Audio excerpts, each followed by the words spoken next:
बिस्मिल्लाहिर्रहमानिर्रहीम।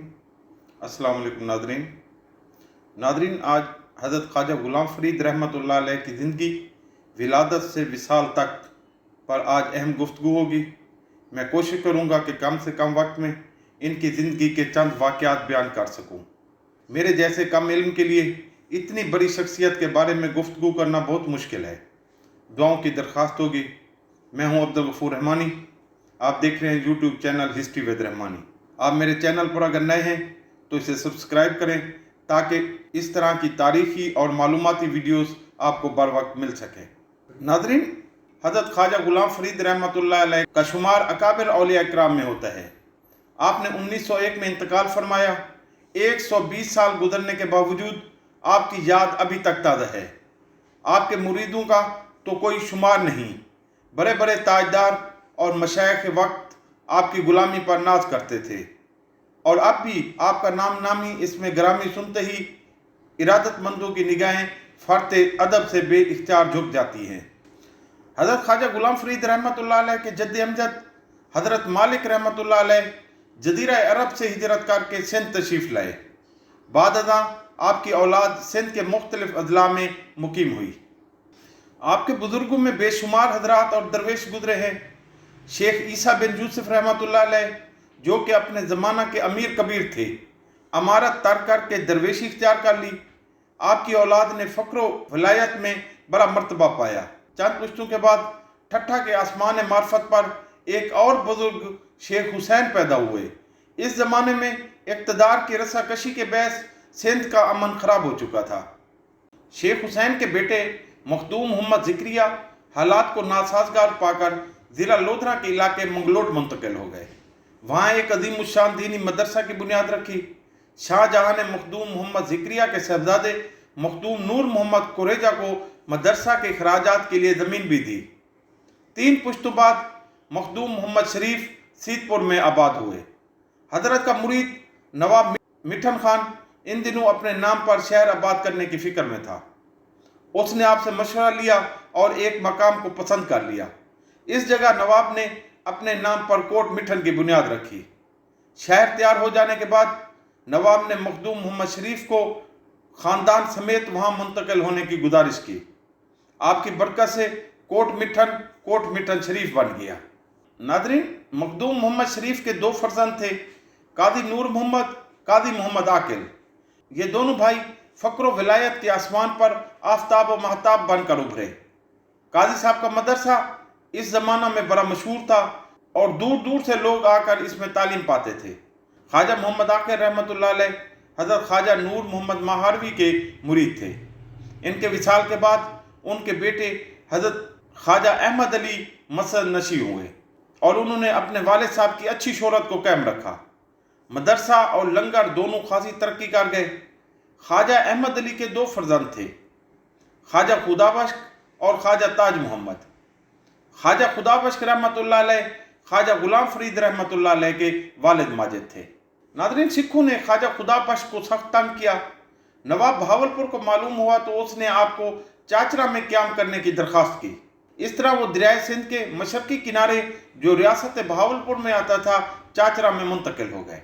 ख्वाजा खुदाबख्श रहमतुल्लाह अलैह को अल्लाह ताला ने 7 नवंबर 1845 एक बेटा अता किया जिसका नाम उन्होंने खुर्शीद आलम रखा, लेकिन बाद में उसका नाम तब्दील कर दिया गया। आज ज़माना उस बच्चे को ख्वाजा गुलाम फ़रीद रहमतुल्लाह अलैह के नाम से जानता है, जो न सिर्फ अजीम रूहानी पेशवा थे बल्कि सराइकी ज़बान के कादिर और कलाम सूफ़ी शायर भी थे। हज़रत ख्वाजा गुलाम फ़रीद रहमतुल्लाह अलैह का नाम बाबा फ़रीद पाकपतन वाले और बाबा फ़रीदुद्दीन गंजशकर रहमतुल्लाह अलैह की निस्बत से रखा गया। दुनिया के बड़े बड़े आदमियों की तरह ख्वाजा गुलाम फ़रीद रहमतुल्लाह अलैह भी बचपन में अपने वालिदैन शफ़क़त से महरूम हो गए। 4 बरस के थे कि वालदा माजिदा अल्लाह को प्यारी हो गई और 8वें बरस में वालिद माजिद का भी इंतकाल हो गया। आपका बचपन आम बच्चों की तरह ना था। हम उम्र बच्चों से अलग थलग रहने और तन्हाई को पसंद फरमाते थे। वालिद माजिद की वफ़ात के बाद आपके बड़े भाई हज़रत मौलाना गुलाम फ़खरुद्दीन अल मारूफ ख्वाजा फ़ख्र जहाँ सजादा नशी हुए। उन्हें अल्लाह ने औलाद से महरूम रखा। उन्होंने छोटे भाई को इतनी शफ़क़त से पाला पोसा कि इस मासूम बच्चे को ये एहसास तक न हुआ कि वो माँ बाप की शफकत से महरूम है। ख्वाजा साहब ने कुरान मजीद तो हज़रत वालिद माजिद की मौजूदगी में हिफ्ज़ कर लिया था। उलूम दीनिया की तालीम के लिए ख्वाजा फ़ख्र जहाँ ने बड़े फाजिल असातिज़ा मुकर्रर किए। नादरीन, इन्हीं दिनों नवाब ऑफ बहावलपुर ने ख्वाजा फ़ख्र जहाँ से गुजारिश की कि छोटे साहबजादे को मेरे पास भेज दिया जाए ताकि मुझे भी मुर्शिद के ख़ानदान की खिदमत का शर्फ हासिल हो। ख्वाजा फ़ख्र जहाँ ने नवाब साहब की इस दरख्वास्त को कबूल किया और मल्लिक ग़ुलाम मोहम्मद, ख्वाजा ग़ुलाम फ़रीद और उनके उस्ताद मौलाना क़ैमुद्दीन को लेकर नवाब साहब के यहाँ अहमदपुर शर्किया पहुँच गए। मौलाना अब्दुल रशीद मरहूम इस मौका पर लिखते हैं कि ख्वाजा साहब के सर से माँ बाप का साया उठ गया, मगर कुदरत का इंतज़ाम देखिए कि अब बच्चे की तरबियत शाहाना तरीके पर शाही महल में होनी शुरू हुई। डेरा नवाब साहब के क़याम के दौरान आपने कुछ अरसा ड्रावर में भी गुजारा, फिर वापस आकर मसरूफ़ तालीम रहे। इस अरसा में आप कुछ दिनों के लिए चाचना शरीफ भी जाते थे। डेरा नवाब साहब में चूँकि आपका क़याम अरसा तक रहा, इसलिए डेरा और शाही ख़ानदान के साथ उन्स हो गया था। इस उन्स और मोहब्बत का जिक्र आप बाद में भी फरमाया करते थे। ख्वाजा ग़ुलाम फ़रीद रहमतुल्लाह अलैह की उम्र 13.5 साल थी। वो डेरा नवाब साहब से कोट मिठन उर्स में शिरकत के लिए गए हुए थे। इत्तेफाक से ख्वाजा नूर मोहम्मद महारवी रहमतुल्लाह अलैह के पोते भी इस तकरीब में शरीक थे। इस मौका पर ख्वाजा फ़ख्र जहाँ रहमतुल्लाह अलैह ने आपको बैयत फरमाया और रूहानी फैज़ दिया। हज़रत फ़ख्र जहाँ से ख्वाजा साहब के 2 रिश्ते थे, एक बड़े भाई जिन्होंने माँ बाप की तरह प्यार दिया और दूसरे मुर्शिद। जब मुरीद हुए तो ये मोहब्बत इश्क की हद तक पहुँच गई। आपने अपनी काफ़ियों में जगह जगह इस मोहब्बत का इजहार किया है। फ़ख्र जहाँ कबूल कितो से, वाकिफ़ कुल इसरारथियों से, हर जा नूर जमाल डिठो से, मख्फी राज थे इजहार। ख्वाजा साहब का ख़ानदान फ़क्र व विलायत का गहवारा चला आता था। भाई कुतुब दौरा, बाप गौसे ज़मान, दादा हज़ारों औलिया कराम के मुर्शिद, इसलिए बिला मुबालगा आप शेख बिन शेख थे। 1871 में आपके मुर्शिद हज़रत ख्वाजा फ़ख्र जहाँ का विसाल हो गया। वालिद के बाद बड़े भाई का साया सर से उठ जाना मामूली वाक़या न था। इस सदमे ने आपको हिला कर रख दिया। अपने मुर्शिद और भाई की वफ़ात के बाद आप शाम व सहर हालत गिरिया में रहते। इस दौरान आपसे मुरीदैन सजादगी की तकरीब के लिए तारीख़ का दरियाफ्त करते तो आप खामोश रहते। चुनाचे पूरा साल सदमे में गुजर गया। तकरीबन 1 साल बाद 4 फरवरी 1872 को सजादा नशीनी की तकरीब चाचरा शरीफ ज़िला खानपुर में अदा हुई। याद रहे कि खानपुर उस वक्त ज़िला था। रियासत बहावलपुर के नवाब सादिक मोहम्मद खान अब्बासी राबे दस्तारबंदी की रस्म में शिरकत के लिए चाचरा शरीफ तशरीफ़ लाए। इस मौका पर हज़ारों मुरीद, अकीदतमंद और हिंदुस्तान भर के अमैदीन मौजूद थे। सब हजरात ने दुआओं के विरद और दुरूद व सलाम की बारिश के साथ ख्वाजा फ़रीद के सर पर सजादगी का ताज पहनाया और इस मजलिस के दौरान एक दिलचस्प वाक़या रूनमा हो गया। सजादा नशी के मौका पर ख्वाजा फ़रीद रहमतुल्लाह अलैह की दस्तारबंदी हो रही थी तो ख्वाजा फ़रीद ज़ारो कतार रो रहे थे। अपने मुर्शिद की यह हालत देखकर बादशाह वक्त वाली रियासत बहावलपुर की आंखों से भी आंसू का सिलाब उमड़ आया। जब हज़ारों लोगों ने दिलों के हुक्मरान ख्वाजा फ़रीद और खित्ते के हुक्मरान नवाब सादिक मोहम्मद खान अब्बासी का हाल देखा तो वो भी ज़ारो कतार रोने लग गए। कहा जाता है कि इस मौका पर सराइकी की ये कहावत मशहूर हुई, ख्वाजा जियाँ पीर कहनी, सादिक जियाँ मुरीद कहनी। इसका मतलब है ख्वाजा फ़रीद जैसा मुर्शिद नहीं और नवाब सादिक जैसा मुरीद कोई और नहीं। आपके दरबार में बादशाह वक्त से लेकर गरीब व मस्कीन सब हाजिर होते। आप सबको मोहब्बत, अमन और प्यार का दर्स देते। आपकी सच्चाई, हमदर्दी और गम गुसारी का चर्चा रोज़ बरोज़ बढ़ता गया। इस तरह आपके मुरीदों और अकीदतमंदों की तादाद में भी इजाफा होता गया और इंसानों से आपकी शफकत, मोहब्बत और सखावत भी बढ़ती चली गई। नादरीन, 4 कमालात आपके अंदर रासिख थे जिनको मुखालिफ आपके 4 ऐब शुमार करते थे। एक तो वो खलवत पसंद थे, तन्हाई में इबादत और रियादत में मशगूल रहते। दूसरा कमखोरी, खाना चंद लुकमों से ज़्यादा ना होता था। तीसरी सिफत कम गोई थी। آپ سنتے سب کچھ تھے، لیکن کوئی حدیث پاک کا جملہ یا کسی شیخ کا مقولہ سنا کر خاموش ہو جاتے۔ چوتھی، بیداری کا یہ عالم تھا کہ رات کے خواہ کسی حصے میں آپ کی خدمت میں جانے کا موقع ملے، آپ جاگ رہے ہوتے تھے۔ ناظرین، جو تو حضرت خواجہ غلام فرید رحمۃ اللہ علیہ جامع الصفات بزرگ تھے، مگر نیاز مندی اور خاکساری میں آپ تمام بزرگوں سے بازی لے گئے۔ ایک دن مجلس گرم تھی، ایک جانب نواب اور تمندار دست بستہ سر جھکائے کھڑے تھے، دوسری طرف علماء و مشائخ صف بستہ نظر آ رہے تھے۔ سب کی نظریں جھکی ہوئیں، ہر شخص خاموش اور ہر جانب ہو کا عالم۔ اچانک ایک شخص نے بات کرنے کی اجازت مانگی اور اشارہ پا کر بولا، سائیں، دوزخ وچ کیڑے لوگ ویسن؟ یعنی دوزخ میں کون لوگ جائیں گے؟ آپ نے فرمایا، ادا یا میں گھنے بندیاں کو دوزخ وچ گھن ویسی، یعنی میرے بھائی، یہی میں بہت سے لوگوں کو دوزخ میں لے جائے گی۔ اس کا یہ اثر ہوا کہ کئی متکبر امیروں کی گردنیں جھک گئی۔ ناظرین، لوگوں میں آپ کی سخاوت کا شہرہ بے حد پھیلا ہوا تھا اور لوگوں کو اعتماد تھا کہ آپ سخاوت میں تمام بزرگوں سے سبقت لے گئے ہیں۔ آپ کی سخاوت نے ہر مرید کو سخی بنا دیا تھا۔ فریدی اور کنجوسی دو متضاد چیزیں تھیں۔ لغاری، مزاری، بزدار، چانڈیے، کھوسے، گوپانگ وغیرہ جتنے بلوچ رئیس تھے، ہر ایک کے ہاں لنگر جاری تھا۔ ہر جگہ بیوگان، یتیموں اور طالب علموں کو وظائف ملتے تھے۔ چاچرا صدقات و خیرات کا مرکز تھا۔ سخاوت میں آپ نے حاتم کی یاد تازہ کرا دی۔ خواجہ صاحب کے بیٹے کا کہنا ہے کہ جب میرے والد بزرگوار کو سجادگی ملی تھی، لاکھوں روپے کا سامان موجود تھا، استبل اور چوپال مویشیوں سے بھرے پڑے تھے، مگر آپ نے سالہ ترکہ اللہ کی راہ میں تقسیم کر دیا۔ جب میرے حضرت کا وصال ہوا تو مجھے ورثہ میں ایک تسبیح، ایک ٹوپی اور ایک قمیض ملی۔ نواب بھاولپور اور ڈیرہ جات کے کئی تمندار حضرات ہزاروں بلکہ لاکھوں روپے نظر و نیاز کے طور پر بھیجتے تھے، مگر آپ نے تمام روپے مسکینوں اور درویشوں پر خرچ کر دیے۔ ایک مدرسہ دینی اور لنگر خانقاہ شریف میں تھا، دوسرا لنگر اور مدرسہ چاچرا شریف میں، جس میں 12.5 من غلہ روزانہ صرف ہوتا تھا، تیسرا لنگر ہمراہی تھا، جو آپ کے ہمراہ فقراء، خدام اور مساکین کے لیے مخصوص تھا۔ ناظرین، اس زمانے میں مرغی 4 آنے کی، 1 من گندم 1.25 روپے میں اور 1.25 سیر گھی 1 روپے میں ملتا تھا۔ آپ خود اندازہ لگا لیں 100 روپے میں کتنے آدمیوں کا کھانا تیار ہوتا ہوگا۔ حضرت خواجہ غلام فرید رحمۃ اللہ علیہ نے اپنے لیے ایک خاص قسم کی ٹوپی بنوائی تھی، جو ذرا اونچی اور نیچے گردن کی طرف آ جاتی تھی۔ موسم سرما کی سردی سے بچاؤ کے لیے یہ بڑی اچھی چیز تھی اور اس سے چہرہ بڑا باوقار نظر آتا تھا۔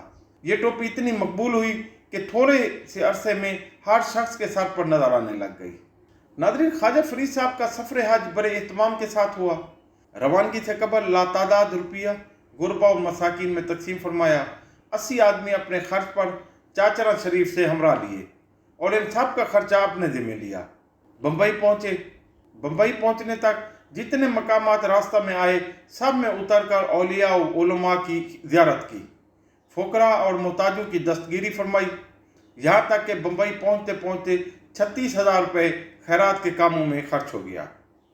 بمبئی میں بہت سے غریب جو دیار حبیب صلی اللہ علیہ وآلہ وسلم کی زیارت کے خواہشمند تھے جمع ہو گئے۔ ان سب کو بھی خواجہ صاحب اپنے ہمراہ لے گئے۔ عرب میں پہنچ کر اس قدر روپیہ وہاں کے محتاجوں اور مساکین میں تقسیم فرمایا کہ عرب لوگ کئی سالوں تک خواجہ صاحب کو یاد کرتے رہے۔ واپسی پر اپنے ساتھیوں کے علاوہ ان افراد کو بھی اپنے ساتھ جہاز میں لے آئے جن کے پاس ہندوستان واپسی کا کرایہ تک نہ تھا۔ بمبئی پہنچ کر ہر ایک کو ان کے گھروں تک کا خرچہ بھی دیا۔ حج سے واپسی کے بعد خواجہ صاحب نے کم گوئی، کم خوری اور کم خوابی کے علاوہ آبادی سے بہت دور ریگستانوں اور تھلوں میں وقت بسر کرنا شروع کر دیا۔ آپ کسی ٹوبے کے قریب گھپا تیار کر کے خاص مریدوں سمیت رہائش اختیار کر لیتے۔ یہاں بھی آپ کا وقت عبادت میں بسر ہوتا، عموماً دن روزے میں اور رات نوافل میں گزرتے۔ نواب صادق محمد خان عباسی رابع کی بیعت خواجہ صاحب کے علمی و روحانی کمال کا بہت بڑا ثبوت ہے۔ نواب صاحب کو اپنے مرشد سے جو محبت تھی وہ عشق کی حد تک پہنچ گئی تھی۔ سال میں 1-2 مرتبہ خواجہ صاحب ڈیرہ نواب صاحب میں تشریف لاتے تھے، اور نواب صاحب بھی سال میں 3-4 مرتبہ چاچرا شریف جا کر قدم بوسی کرتے۔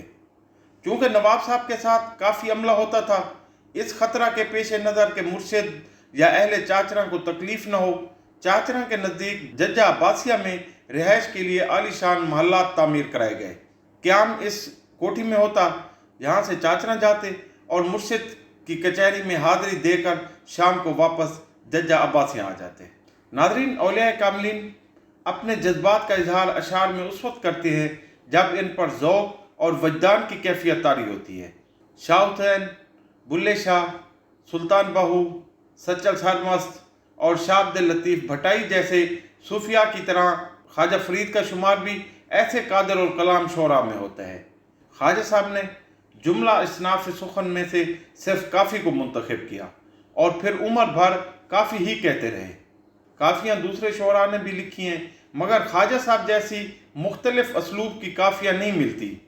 خواجہ صاحب عربی، فارسی، اردو اور سرائیکی چاروں زبانوں کے ماہر تھے۔ اگرچہ عربی اور فارسی میں آپ نے اشعار لکھے لیکن بہت کم۔ اردو میں آپ کا دیوان طبع ہو چکا ہے۔ میر تقی کا اسلوب ہے۔ اگر اسے خواجہ صاحب کے ہم عصر شعراء کے کلام کے مقابلہ میں رکھا جائے تو اپنی لا انتہا خوبیوں کے سبب سب پر غالب آ جائے، لیکن آپ نے اپنے جذبات کے اظہار کے لیے سرائیکی زبان کو منتخب کیا تاکہ آپ کی ارادت مندوں کی زیادہ تعداد اس سے استفادہ حاصل کر سکے۔ اس وقت بھی سرائیکی کا حلقہ بڑا وسیع تھا اور آج بھی جلندھر سے گوادر تک اس کا سکہ چلتا ہے۔ ناظرین، یہ کافی بڑا مشکل فن ہے۔ یہ فن عربی زبان میں تو ملتا ہے مگر دوسری زبانوں میں نہ ہونے کے برابر ہے، مگر آپ نے سرائیکی میں جگہ جگہ یہ لسانی جادو جگایا ہے۔ ہر کافی کا اپنا اپنا رنگ اور کیفیت ہے۔ کسی میں منظر نگاری اور تصویر کشی ہے، کسی میں فراق کی آگ کے شعلے ہیں، کسی میں وصال کا کیف اور مستی ہے، کسی میں عشق کی جود کا نور ہے، کسی میں ساون اور میغ ملہاروں کی خنک ہوائیں اور بہاریں ہیں، کسی میں وحدت الوجود کے اسرار اور رموز ہے، کسی میں تصوف کی رفعت کے آسمان ہیں، اور کسی میں علم و عرفان کی بارش و برکہ ہے، مگر راگ اور سنگیت سے کوئی خالی نہیں ہے۔ ان کافیوں سے موسیقیت کے پرجوش چشمے ابل ابل کر نکل رہے ہیں۔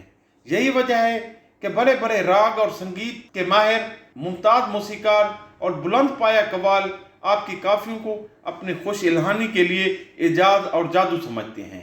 ناظرین، یہ خواجہ صاحب کا ہی کلام ہے جسے ہر دین اور ہر مذہب کے لوگ، کیا جاہل کیا عالم، کیا خاص کیا عام، کیا غریب کیا امیر، کیا چھپروں کے رہنے والے کیا محلوں کے مکین، کیا گلیوں اور بازاروں میں گانے والے، کیا بڑے بڑے شاہی گویے اور قوال، کیا دیہاتی کیا شہری، سب اسے سنتے اور گاتے ہیں۔ راہ چلتے مسافر کے کان میں جو ہی خواجہ صاحب کے کلام کی بھنک پڑتی ہے، ششدر ہو کر رک جاتا ہے۔ الغرض خواجہ صاحب کے کلام کی کیا کیا صفات بیان کی جائے، یہ پوچھئے کہ کیا چیز ان میں نہیں ہے۔ حافظ جیسا سود عشق، خسرو جیسا راگ رس، کانی کا زور بیان، سرمت جیسی مستی، مولانا روم جیسی روح کی جلا، جامی سا عشق رسول صلی اللہ علیہ وسلم، سعدی جیسا مشاہدہ اور علم بیان، غالب جیسی نازک خیالی، میر اور داغ جیسی سادگی اور زبان کی حلاوت، اقبال جیسا اعلیٰ و عرفہ فلسفہ اور گہرا فکر، کیٹس، شیلے اور ورڈز ورتھ جیسی تصویر کشی، یہ تمام اوصاف ان کے ہم کلام ہیں۔ یہ تمام اوصاف ان کے کلام میں اس حد تک موجود ہیں کہ بس انتہا ہو گئی ہے۔ ہے عشق دا جلوہ ہر جا، سبحان اللہ سبحان اللہ، خود عاشق خود معشوق بنیا، سبحان اللہ سبحان اللہ۔ ناظرین، خواجہ غلام فرید رحمۃ اللہ علیہ اپنے زمانے کے رئیس الاولیاء بھی تھے اور رئیس الامراء بھی۔ آپ کے دربار کی شان و شوکت فرما روان مملکت کے درباروں سے کہیں بڑھ چڑھ کر تھی۔ آپ کی نشست فرشی ہوتی تھی اور 6 گھنٹے دو زانوں بیٹھتے اور پہلو تک نہ بدلتے۔ یہی انداز حاضرین کا ہوتا۔ ایک انسانیت کے قدردان تھے۔ آپ کی کچہری میں خواہ غریب الحال درویش آتا یا کسی ریاست کا فرما روا، سب کے لیے سروے قد کھڑے ہو جاتے اور گلے لگا کر ملتے، اور اگر کوئی اللہ والا آ جاتا تو اس کے قدموں میں جھک جاتے۔ یہ عمل آپ کے مریدوں، تمنداروں، सरदारों और नवाबों को गरां गुजरता। एक दफ़ा आपके प्यारे मुरीद मखदूम सैयद विलायत हुसैन शाह बुखारी ने अर्ज़ किया कि आप ये सिर्फ नवाबों और तुमनदारों के लिए क्या करें। आपने मुस्करा कर जवाब दिया, मेरे बुखारी पीर, दुनिया दूसरी बातों में बढ़े तो बढ़े, मगर फरीद इन्हें खाकसारी और न्याजमंदी में नहीं भरने देगा।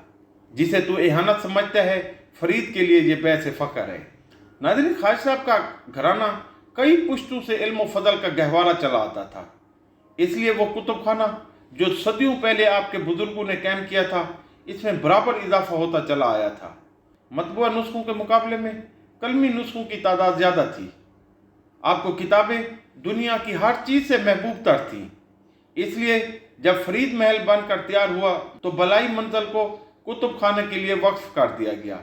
एक आलिम दीन लाइब्रेरियन और एक साहब जिल्द साज थे, जो मुस्तकिल तौर पर किताबों की जिल्दें बनाते और इन्हें मुज़य्यन करते थे।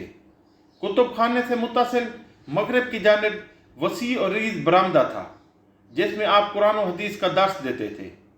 ये कुतुब खाना ख्वाजा कुतुबुद्दीन रहमतुल्लाह अलैह तक पूरे उरूज पर था और इसमें हर सिन्फ और हर मौजू की किताबें थी। लेकिन अफसोस, अब कुतुब खाना तो बजा लोग फरीद महल के दरवाजे और खिड़कियां तक चुरा ले गए हैं। आपको मुर्शिद और बड़े भाई हज़रत फ़ख्र जहां ने हिदायत की कि आप रात को फ़लाँ वज़ाइफ पढ़ा करें। आपने हाथ जोड़कर अर्ज़ की, आप इजाज़त दें तो मैं हस्ब मामूल रात को वज़ाइफ की बजाय किताबों का मुतालिया जारी रखूं, क्योंकि मैं मुतालिया के बगैर ज़िंदा नहीं रह सकता। आपने इजाज़त दे दी। कसरत मुतालिया के सबब आपको अक्सर किताबों का मतन तक याद था। एक दफ़ा उलमा ने एक किताब पेश की जो कलमी थी और इसके इब्तदाई और आखिरी औराक फटे हुए थे। किसी को पता नहीं चल रहा था कि यह कौन सी किताब है। आपने किताब लेकर एक मकाम को देखा और फरमाया, ये तो मौलाना जमाली की सैरुल आरिफीन है। नादरीन, ख्वाजा गुलाम फरीद रहमतुल्लाह अलैह का ज़माना चाचरा शरीफ के लिए इंतहाई उरूज का ज़माना था और इसकी रौनक देखने के लायक थी।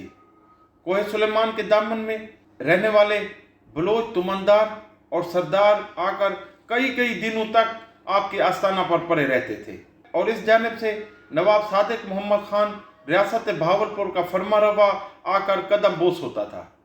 उस वक्त चाचरा तक रेलवे लाइन नहीं बनी थी, इसलिए खानपुर ही चाचरा का करीबी रेलवे स्टेशन था, जो 25 मील दूर था। इतने फासले के बावजूद लातादाद लोग हिंद सिंध से आकर खानपुर उतरते और फिर ये तवील मुसाफत पैदल चलकर चाचरा पहुंचते और ख्वाजा साहब का दीदार करते। फरीदी मतबख हर वक्त गर्म रहता था और हर शख्स को उसकी हैसियत के मुताबिक खाना मिलता था। हज़रत ख्वाजा आकिल मोहम्मद ने जिस दारुल-उलूम की बुनियाद रखी थी, उस वक्त वो पूरी बहार पर था। चाचरा गौसों और कुतुबों का शहर था। इसके हर महल के कोने और हर कूचे के सिरे पर कोई ना कोई मस्जिद ज़रूर थी, जिसमें बाजमात नमाज अदा होती थी। फरीद महल की मस्जिद में उलमा व तलबा मिलकर नमाज पढ़ते थे। जामे मस्जिद महबूबिया, फ़खरिया मस्जिद, नाज़की मस्जिद और फरीदिया मस्जिद पांचों वक्त नमाजों से भर जाती थी। एक दिन का जिक्र है कि ख्वाजा साहब इस महल में तलबा को मिशकात शरीफ का दर्स दे रहे थे। इनकी तादाद 170 थी। इनमें से मियाँ मोहम्मद बख्श, जो बाद में आपके मुरीद और खलीफा बने, ने इंतहाई नियाज़मंदी से अर्ज़ किया कि हजूर, ये तालिब लोग कहते हैं कि रोज़ाना बकरे और गाय का गोश्त खा खा कर तंग आ गए हैं, आज तो हजूर मुर्ग का गोश्त खिलाएं। आपने फरमाया, अच्छा, कागज़ और कलम दवात ले आओ। आपने सफ़ेद कागज़ पर अल्लाह लिखा और फरमाया, इसे दाएं मुट्ठी में बंद करो और इल्लल्लाह का जिक्र शुरू कर दो। मियाँ मोहम्मद बख्श ने तवीज़ मुट्ठी में लेना था कि बैरून शहर से मुरीद लोग एक एक दो दो मुर्गियां बगल में दाबे आने लग गए। तावीज़ लिखवाते और मुर्गी दे जाते। मियाँ मोहम्मद बख्श अपनी मस्ती में मस्त था। तावीज़ मुट्ठी में, कलमा ज़बान पर और नज़र मुर्गियों पर थी। जब मुर्गियों की तादाद 170 हो गई तो मियाँ मोहम्मद बख्श ने मुट्ठी खोल दी और विर्द बंद कर दिया। आपने मुस्कुरा कर पूछा, बस अगर तू शाम तक मुट्ठी ना खोलता और विर्द बंद ना करता तो चाचरा में मुर्गियाँ ही मुर्गियाँ दिखाई देती। ख्वाजा साहब को मुल्तान से इश्क था। हर साल बहार के मौसम में अपने ख़ास अहबाब और मुरीदों के हमरा बगियों पर सवाल होकर बड़ी शान से चाचरा से रवाना होते। जहर पीर, शेदानी, ओच शरीफ, जलालपुर पीरवाला, शुजाबाद से होते हुए मुल्तान पहुँचते। शेखुल इस्लाम हज़रत बहुद्दीन ज़िक्रिया रहमतुल्लाह अलैह, कुतुबुल अक़ताब हज़रत शाह रुकनी अलम रहमतुल्लाह अलैह, हाफिज़ मोहम्मद जमाल रहमतुल्लाह अलैह और हज़रत मूसा पाक शहीद की खानकाहों पर हाज़िरी देते। नाज़रीन, ख्वाजा गुलाम फ़रीद रहमतुल्लाह अलैह की ज़िंदगी भर सेहत काबिल रश्क रही। आखिर उम्र में आपको ज़ियाबतीस का अर्ज़ा लाहक हो गया। आपकी उम्र उस वक्त 58 बरस थी। 6 रबीउल सानी 1319 हिजरी बमुताबिक 24 जुलाई 1901 मगरिब के वक्त रोशद व हिदायत का ये आफ्ताब गुरूब हो गया और इन्हें कोट मिठन शरीफ में सपुर्द खाक कर दिया गया। इन्ना लिल्लाहि व इन्ना इलैहि राजिऊन।